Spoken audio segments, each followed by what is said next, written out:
Praise the lord. యేసుక్రీస్తు నామమున అందరికీ శుభములు. ఎలా ఉన్నారు ప్రియమైన సహోదర సహోదరీమణులారా?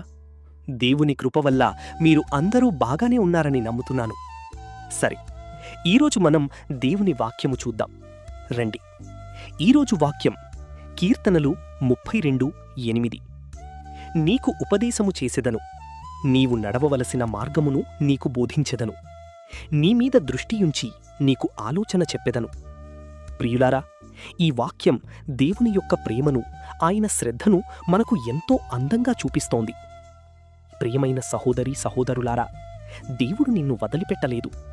ఆయన నీ జీవితాన్ని చూసుకుంటున్నారు. నీకు సరైన మార్గాన్ని చూపించాలని కోరుకుంటున్నారు.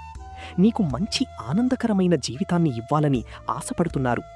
అలాగే నీకు నిత్య జీవం ఇవ్వాలని కోరుకుంటున్నారు. ప్రియులారా, ఈ లోకంలో చాలాసార్లు మనకు ఏ దారి సరైందో అర్థం కాదు. అది ఎలా అంటే, ఏదైనా ఒక నిర్ణయం తీసుకుందామంటే ఏం తీసుకోవాలో అర్థం కాదు. అలాగే చదువుల విషయంలో ఏ కాలేజీకి వెళ్లాలో అర్థం కాదు. అలాగే ఉద్యోగ విషయంలో కూడా అంతే. ఏ కంపెనీలో చెయ్యాలి, ఎక్కడ ఉద్యోగం చెయ్యాలో అర్థం కాదు. అలాగే ఎవరిని నమ్మాలో అర్థం కాదు. కానీ ఈరోజు దేవుడు నీతో ఏం చెబుతున్నాడు అంటే, భయపడకు, నేను నీకు దారి చూపిస్తాను. ప్రియులారా, మనుషులు కొన్నిసార్లు తప్పుడు సలహాలివ్వచ్చు, అలాగే మనల్ని మధ్యలో వదిలిపెట్టచ్చు. కానీ దేవుని ఆలోచన మాత్రం ఎప్పుడూ తప్పదు. నీకు ఏ దారి మంచిదో ఆయన నీకు అనుగ్రహిస్తారు. ఆయన చూపించే మార్గం ఎల్లప్పుడూ సంతోషకరమైన మార్గం. ఆయన చూపించే మార్గం ఎల్లప్పుడూ సంతోషకరమైన మార్గం. ప్రియులారా, మనుషులు కొన్నిసార్లు తప్పుడు సలహాలివ్వచ్చు, అలాగే మనల్ని మధ్యలో వదిలిపెట్టచ్చు. కానీ దేవుని ఆలోచన మాత్రం ఎప్పుడూ తప్పదు.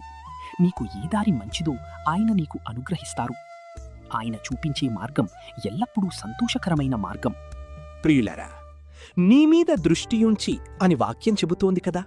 అంటే ప్రజెంట్ నువ్వు ఏ సమస్యలో ఉన్నావో, ఏ అనారోగ్యం స్థితిలో బాధపడుతున్నావో, లేదా ఎగ్జామ్స్ కోసం టెన్షన్ పడుతున్నావో ప్రతీదీ ఆయనకు తెలుసు.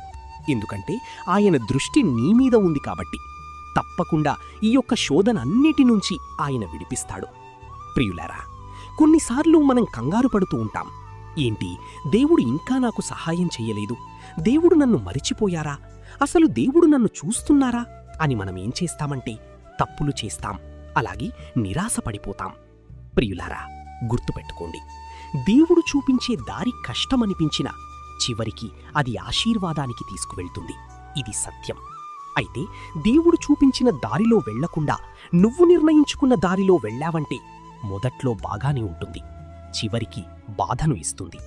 ప్రియులారా, ఒక్కసారి ఆలోచించండి. నేను దేవుని చిత్తాన్ని కోరుతున్నానా, లేక నా ఇష్టానుసారం జీవిస్తున్నానా? సరే, ఈరోజు మనం ఒక నిర్ణయం తీసుకుందాం. నేను దేవుని సలహాను వింటాను.